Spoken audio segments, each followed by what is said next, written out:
for having me. Thank you so much. Thank you for having me. And are you in Australia, right? I am in Australia, and it is very, very wet where I am at the moment. We have had these flash floods. Lots of people getting, their houses getting flooded. It's crazy. Global warming, hey? Oh, it's so sad. Yeah. It's summertime there, as in Brazil. Have you been to Brazil, actually? I have never been to Brazil, but it's on the list. I would love to go. Yeah, you have to go. I have a lot of fans there. You know that? Yeah, so many beautiful people. Are you in Brazil or are you in No, I'm in Los Angeles. Yeah, Los Angeles. But I'm from Brazil, and I know they love you there. I'm curious about your fans. What usually they ask you? What do they ask me? That's a really good question. Usually they're asking me when the next part of the series is coming out. Usually the most asked question.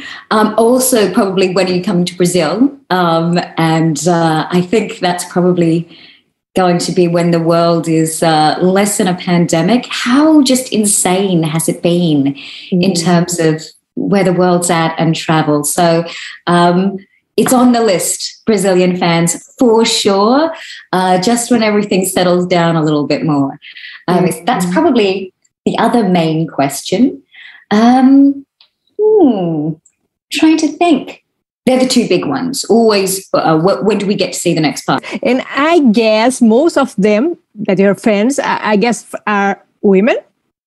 Yes. Yeah. Which I love. Yeah. Women are so amazing and also so kind and generous and loving online. I think there's a lot of communities online that can be quite abrasive. And, we hear so much about how people can be really full on and all this kind of thing. But the fans for these particular movies are just so kind and generous. And I'm constantly overwhelmed at how beautiful the fan base is for these films. And I think that's partly because, their joint love of the source material, these books, really do have a core of, promoting kindness and love through their story. And I think that's really evident in the people who enjoy them. Mm-hmm. And do you think that women connect more with this kind of movie because we are more romantic? What do you think about that? Look, I think I read a post the other day that said, women get ridiculed for liking romance films and books where actually good things happen to women. And we're told we should like these other things where women either aren't involved, play a side character, are murdered to advance the plot for the lead man.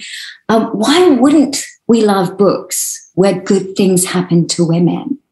And quite frankly, I don't care if men aren't interested because so much media has been made for men for decades, centuries focused on men. I think if it's not made for you as a straight white man, that doesn't mean it's not valid. It's nice. Yeah. And we have here also a director, a woman director, Tosca. Do you think it makes difference in this kind of movie? We need a woman directing. I think so. Look, I haven't been directed in a romance film by a man, so I can't really, got nothing to compare it to. But there is definitely a female gaze that comes with having a female director.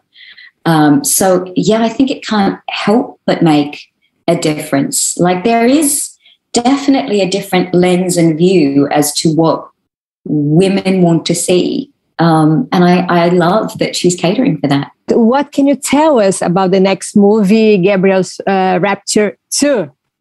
Part 2. Okay, so things are going to get messy. I think most of the people who are fans have read the book, so I'm not giving any plot spoilers away. But this is really, I think, out of the trilogy, the most heart-wrenching part of the book, where we have our leads separated and in a really heartbreaking way. But there's a lot of growth that happens for both of them during this time. So I think it's kind of, in my opinion, the most exciting part of the whole series, because we see so much growth with the characters.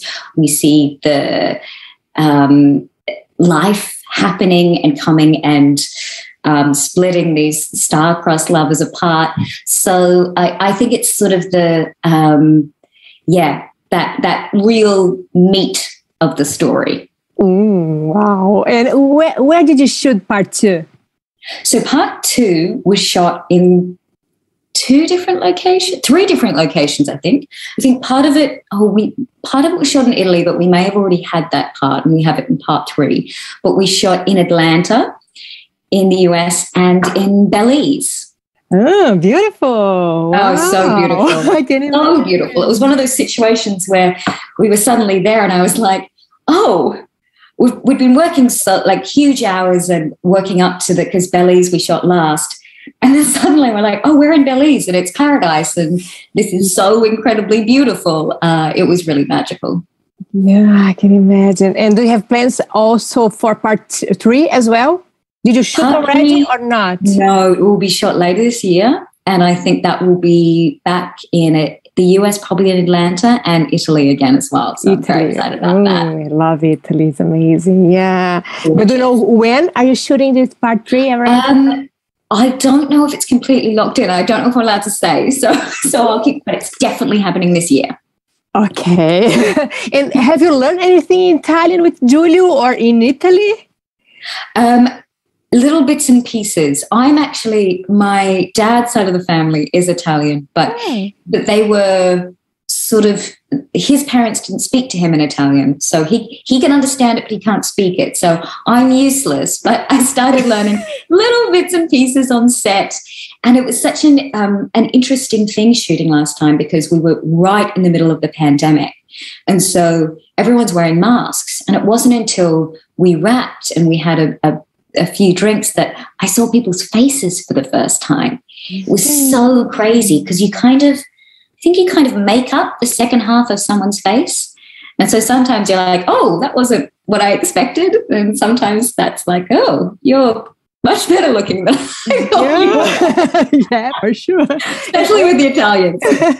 But only part 1, Gabrielle Inferno 1, did you shoot before the pandemic, right? Because the rest of them, everything during the pandemic. Yeah. We did. First one and then second part during the pandemic. It's been such an interesting time to be shooting. It is amazing. Yeah. We hope everything's going to be better for the next chapters. We hope so. Totally. Me too. Yeah, it was really interesting that it was a pandemic year, but I was quite a few different places. So we shot in Italy and Belize and the US, and then I shot another feature film in Latvia.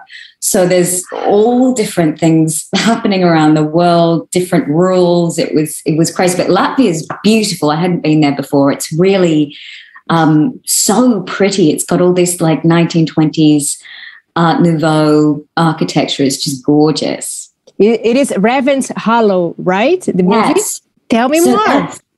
Gothic period piece sort of horror thriller based around a young Edgar Allan Poe. So definitely more scary, still a little bit of romance for those romance fans out there, but it was shot really beautifully and that'll come out later this year as well. And how about your character? What do you play? My character, Charlotte Ingram, lives in this little town in the middle of nowhere. And Edgar Allan Poe actually was a cadet. And so it's about his cadet of people arriving into this town. And then things start to happen. But she's a really interesting, complex character and really fun to play. And also I love period pieces. So I got to, be in full corset and crinoline and bonnet. I love a bonnet. Felt like I was in the piano. It was great. And just beautiful landscapes to be filming on. So I can imagine. Exciting. Yeah, and I know you went to Catalina Island as well. I did a lot. I filmed a short there on Catalina. Catalina Island is so beautiful. Have you been? No, can you? I live so close to there. So many people who live in LA yes, say that. Like, oh, it's so close. It is so beautiful, and feels quite sort of Mediterranean. It's just an hour off LA, and then it feels like you're in a different country. It has, all those houses up the cliffs, and the water is so beautiful. And we were on a boat for a lot of it, traveling, because half of it was filmed underwater. And we saw pods of dolphins. I saw flying fish and seals and sea lions. It was just magical. Yeah. And it is Miss Underwater, right? Miss Underwater. Oh, so, and when is it going to be released? It's had a little opening, but I think there's a few festivals that it's looking at. So that's to be seen.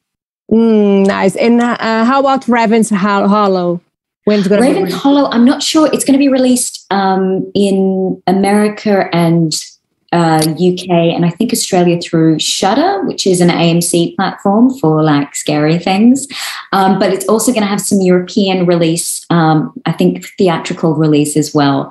So I'm not totally sure. The times keep changing. I think there's some idea that it might be around Halloween, but it could be earlier. So I'm not totally sure about those details, but I'm very excited. Okay, nice. And how fun was to shoot a younger rock too?